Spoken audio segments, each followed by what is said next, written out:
నూలు నూలులో శతాబ్దాల గౌరవం, పట్టు పరంపరకు ప్రతీక, సంప్రదాయానికి శాశ్వత చిరునామా సఖి. నెమలి వేణుగోపాల స్వామి కళ్యాణ మహోత్సవంలో అనూహ్యమైనటువంటి ఘటన చోటు చేసుకుంది. భక్తి పారవశ్యంతో సాగవలసినటువంటి వేడుక కాస్త రాజకీయ రణరంగంగా మారిపోయింది. అక్కడ సాక్షాత్తు దేవుడి ముందే గౌరవప్రదమైనటువంటి పదవుల్లో ఉన్నటువంటి ప్రజాప్రతినిధుల ప్రవర్తన ఇప్పుడు రాష్ట్ర వ్యాప్తంగా సంచలనంగా మారింది.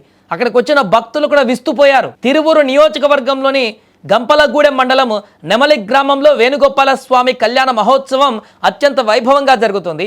ఈ క్రమంలో స్వామివారికి పట్టు వస్త్రాలు సమర్పించేటువంటి విషయంలో స్థానిక ఎమ్మెల్యే కొలికపూడి శ్రీనివాసరావు, ఎంపీ కేశినేని శివనాథ్ చిన్ని మధ్య తీవ్ర వివాదం చెలరేగింది.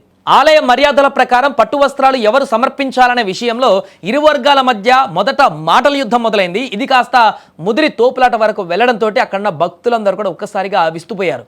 అసలు ఏం జరిగిందంటే, ఎంపీ కేశినేని చిన్ని భక్తి శ్రద్ధలతో పట్టు వస్త్రాలను తన తలపైన పెట్టుకొని స్వామివారికి సమర్పించడానికి సిద్ధమయ్యారు. సరిగ్గా అదే సమయంలో అక్కడికి చేరుకున్న ఎమ్మెల్యే కొలికపూడి ఎంపీ తలపై ఉన్న పట్టు వస్త్రాలను బలవంతంగా లాక్కునేటువంటి ప్రయత్నం చేశారు. స్వామివారికి సమర్పించేటువంటి అత్యంత పవిత్రమైనటువంటి వస్త్రాలను అలా లాక్కోవడం చూసి అక్కడున్న అర్చకులు, భక్తులు ఒక్కసారిగా విస్మయానికి గురయ్యారు.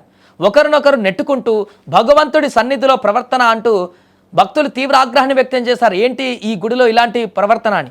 అయితే ఈ ఉద్రిక్త పరిస్థితుల్లోనూ ఎంపీ కేశినేని చిన్ని ఎంతో సంయమనంతో వ్యవహరించారు. తన అనుచరులకు, కార్యకర్తలకు గొడవ చేయవద్దని సర్ది చెప్పారు. అనంతరం వివాదానికి దూరంగా ఉండి భక్తుల మధ్య కూర్చొని తన భార్యతో కలిసి స్వామివారి కళ్యాణ మహోత్సవాన్ని వీక్షించారు. పవిత్రమైనటువంటి ఆలయంలో, అది కూడా వేలాది మంది భక్తుల మధ్య ప్రజాప్రతినిధులు ఇలా ప్రవర్తించడం పైన సర్వత్రా విమర్శలు వ్యక్తమవుతున్నాయి. మరి ఈ వ్యవహారం పైన అధిష్టానం ఎలా స్పందిస్తుంది అనేది వేచి చూడాలి. ఒకసారి ఆ విజువల్స్ చూస్తే మనకు క్లియర్గా అర్థమవుతుంది అక్కడ జరిగినటువంటి గొడవకు సంబంధించిన పూర్తి వీడియోని కూడా ఒకసారి మనం చూద్దాం.